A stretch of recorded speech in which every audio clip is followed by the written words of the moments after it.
Welcome, avid learners, to another deep dive. Right. Today, we're journeying into a visual phenomenon that has, well, it's absolutely exploded across the globe. Mm-hmm. Anime. Mm-hmm. We're talking about those distinctive Japanese animated works that have transformed from, pretty niche interest into a true cultural powerhouse. Yeah. You probably know it from iconic series or groundbreaking films. But have you ever wondered how it actually got here? Yeah. And what exactly makes it so uniquely impactful? It's a much richer and more complex story than just the animation you see on screen. What's truly fascinating, I think, is how anime hasn't just carved out its own space as a distinct art form, Right. but has profoundly reshaped Western media and storytelling.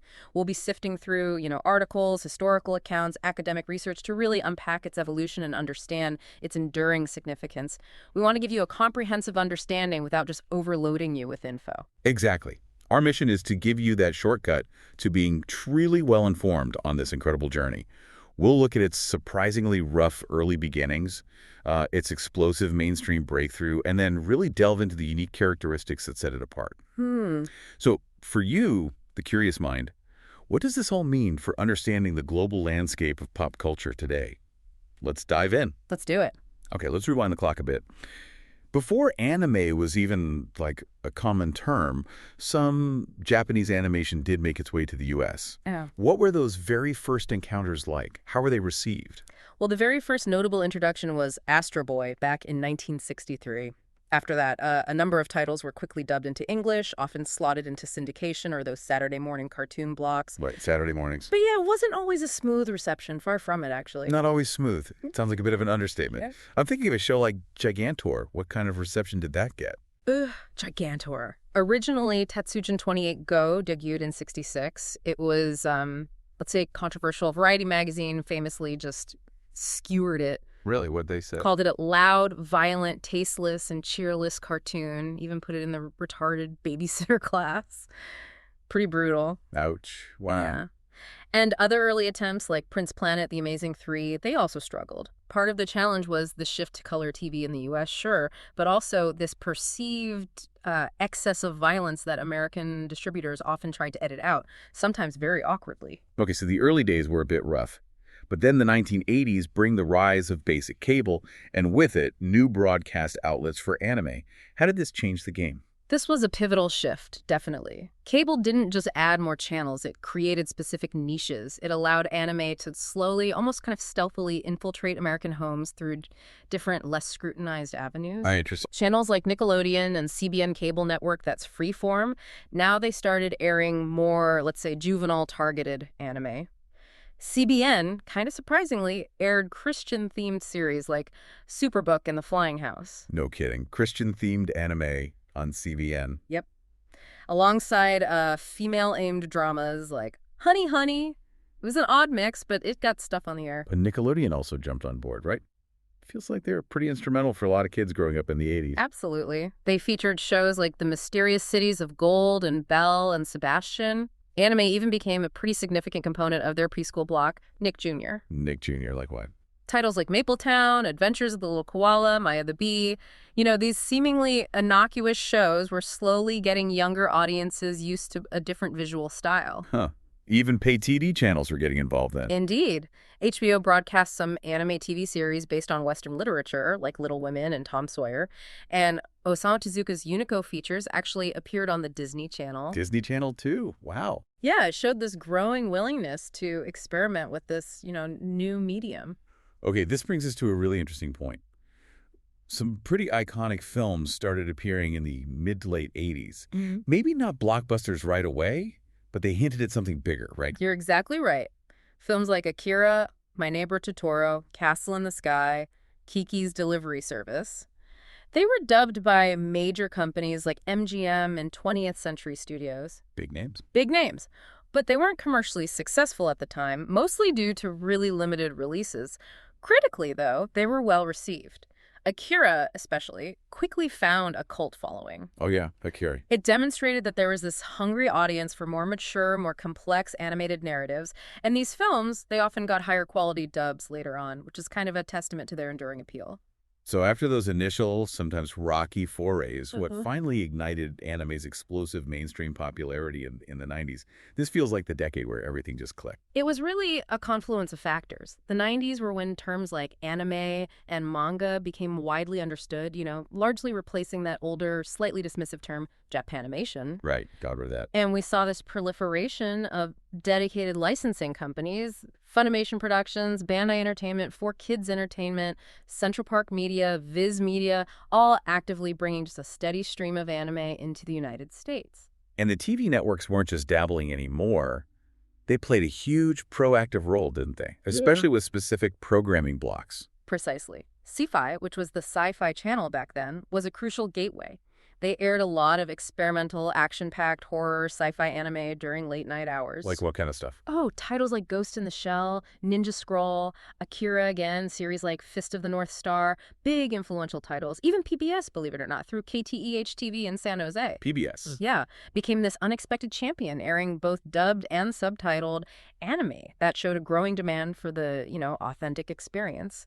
And then a major player like Disney even dipped its toes in with the Studio Ghibli film. Yeah. That must have felt like a landmark moment. It really was. In 1999, Disney's Miramax released Princess Mononoke theatrically in the U.S.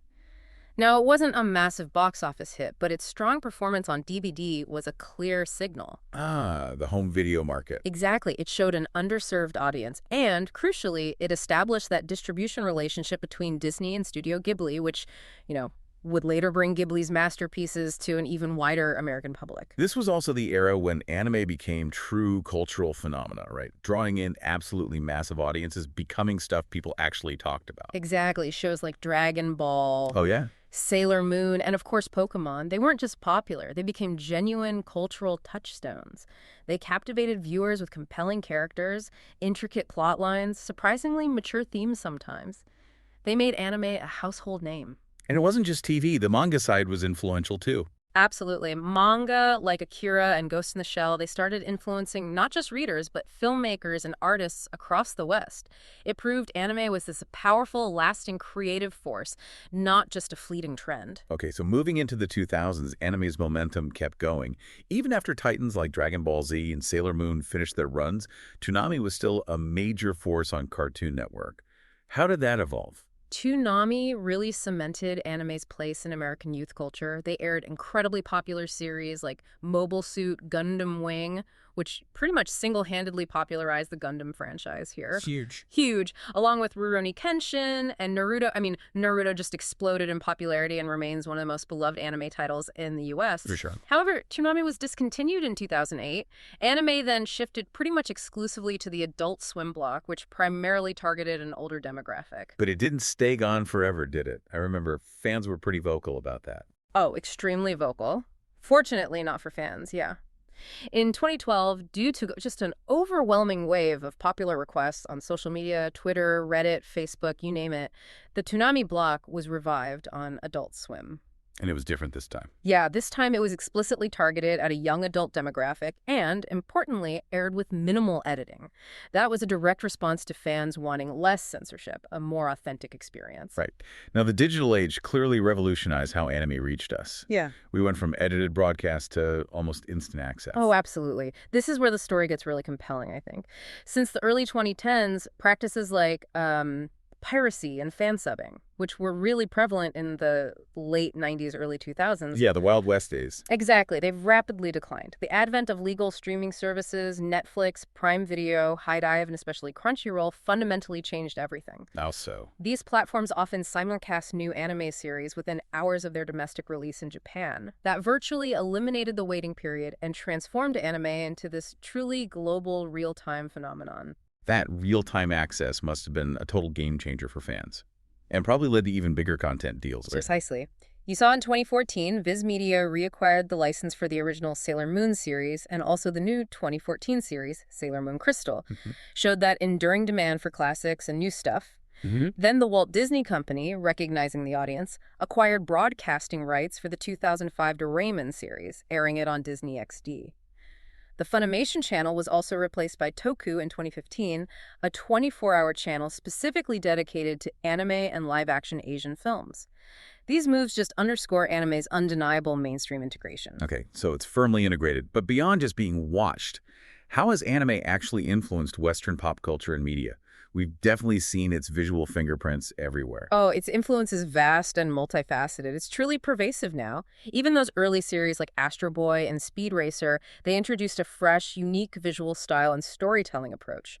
It was distinctly different from traditional Western cartoons. It really opened a creative door. And we've seen that translate directly into Western television and film, sometimes in pretty surprising ways. Absolutely. Just look at Western TV shows such as Avatar, The Last Airbender, or Teen Titans.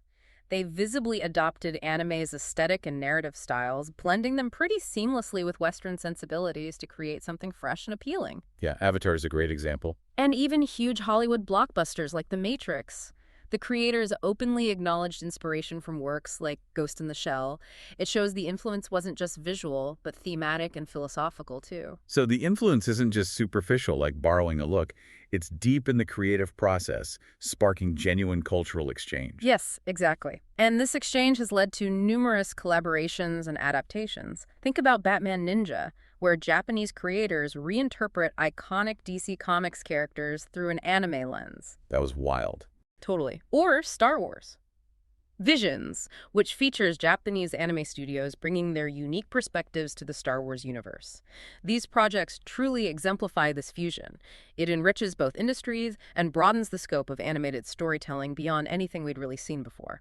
It sounds like anime also played a crucial role, maybe unintentionally, in preparing Western audiences to be more open to non-Western media in general. That's a really critical point. There's an interesting anecdote.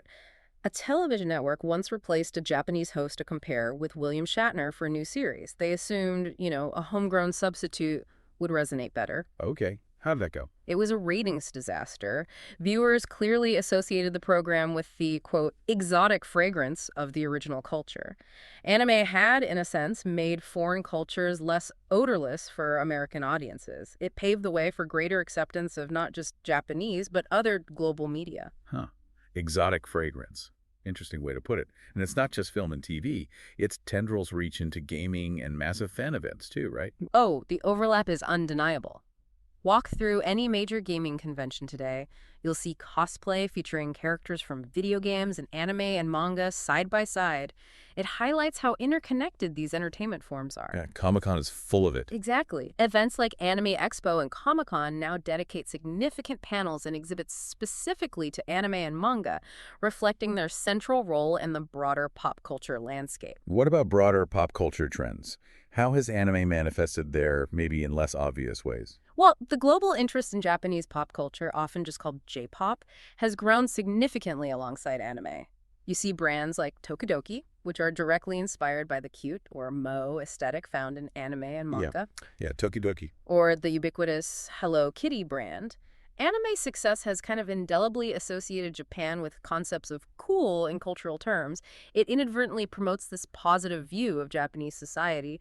You could even call it a form of soft nationalism, where culture subtly shapes international perception. Okay, that leads perfectly into something deeper.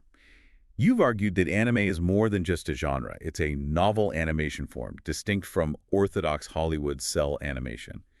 This really raises an important question. What exactly makes it so different? This is truly the core of it, I think. Japanese anime is framed in a significantly different way.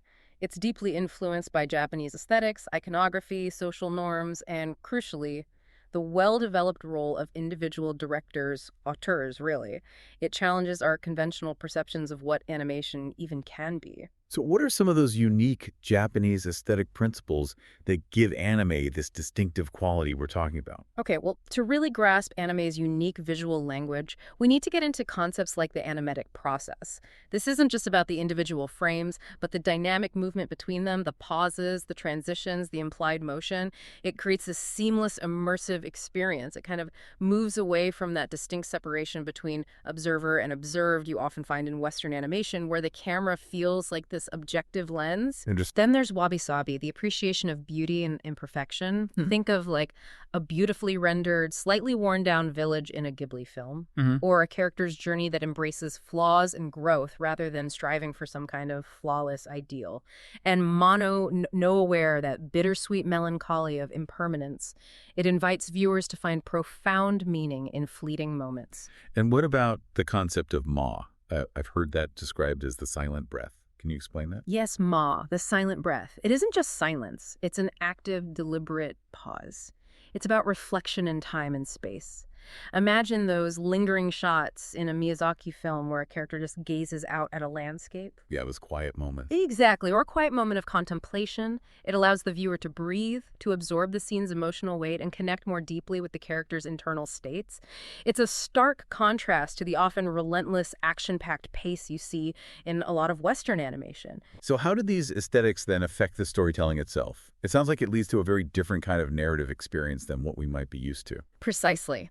Unlike Hollywood's typical cinema of reassurance, where conflicts are neatly resolved and expected outcomes usually happen. Right, the happy ending. Yeah. Anime often offers a cinema of deassurance. Narratives are complicated, often based on philosophical or moral dilemmas. Fear for the future can be a constant context. Heroes are often internal, selfless, but not necessarily saints. And the lines between good and bad are frequently intentionally blurred. So, less straightforward, more nuanced and challenging for the viewer. Can you give an example of how this plays out with, say, heroes? Certainly. Anime heroes, for instance, don't always demonstrate what we think of as typical Western heroic behavior. Their heroism is often internal, focused on sincerity and selflessness in the moment, regardless of whether they win or what ideology they represent. This ambiguity, this moral complexity, often caused concern for American distributors who are just used to clear-cut good guys and bad guys. It requires the audience to engage more deeply. And anime often tackles much more complex, even controversial themes than traditional Western animation, doesn't it? That must have contributed to some of those cultural clashes during its initial distribution you mentioned earlier. It absolutely does, and it did. It regularly addresses contemporary social issues with remarkable depth.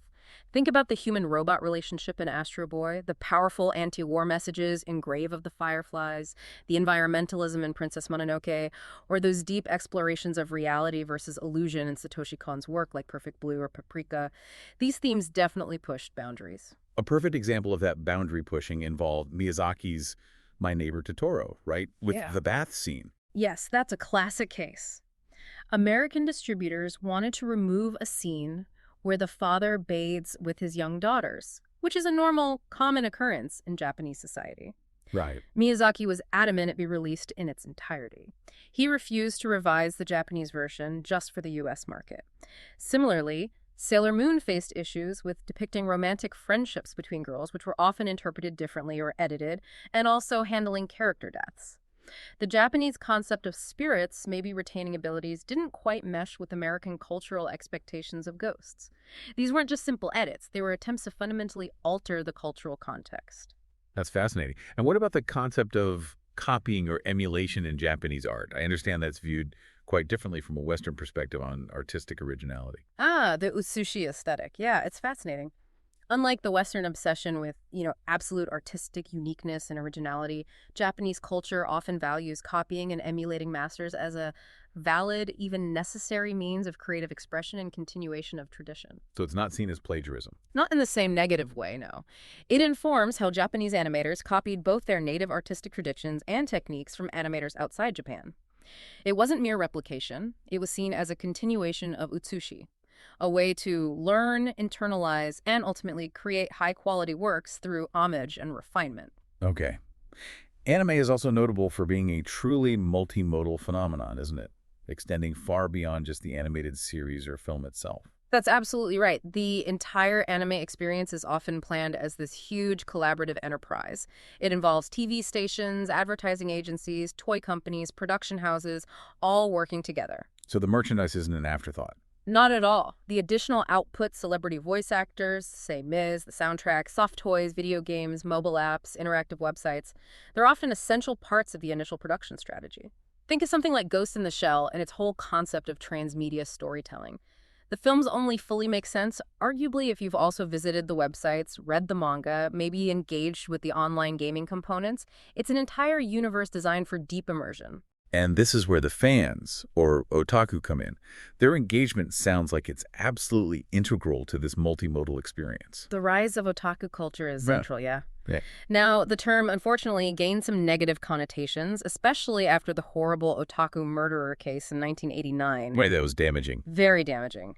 But otaku are also seen, especially in academic circles now, as incredibly active consumers and even co-creators. They drive phenomena like fan subs, back in the day, anime music videos, AMVs, fan fiction, fan art. Some academic theories even describe them as database animals, suggesting they categorize characters and tropes into these vast mental anime databases rather than focusing solely on linear narratives. This interactive relationship between creators and consumers, where fans actively contribute to and expand the cultural text, that's really described by some as the soul of anime. That's a great way to put it. Okay, now let's look at some of the directors who truly exemplify anime as this novel art form we've been discussing. Hayao Miyazaki, Satoshi Kon, and Mamoru Oshii really stand out as creative forces driving much of this distinctiveness. What makes their vision so impactful? Yeah, their work consistently demonstrates anime's unique qualities, even though they pursue very different themes and styles. Right. They're constantly pushing the boundaries of animation and storytelling. Let's start with Miyazaki. He's arguably the most globally recognized anime director. How does his work specifically showcase these unique aspects we've been discussing, the aesthetics, the themes? Well, Miyazaki's films often brilliantly weave together intertextual references. He draws inspiration from Western literary genres like Johannes Spyri's Heidi for Heidi, Girl of the Alps, or French fin de siècle novels for Lupin III, Castle of Cagliostro. Right. Yet, he completely recodes these through a specifically Japanese perspective, creating something entirely novel. His auteurship, especially through Studio Ghibli, is just undeniable. He's known for these signature themes: the dangers of technology versus the harmony of nature, Castle in the Sky, Princess Mononoke, the preciousness of childhood innocence, My Neighbor Totoro, strong anti-war sentiments, Porco Rosso. And importantly, he famously avoids clear, conventional resolutions.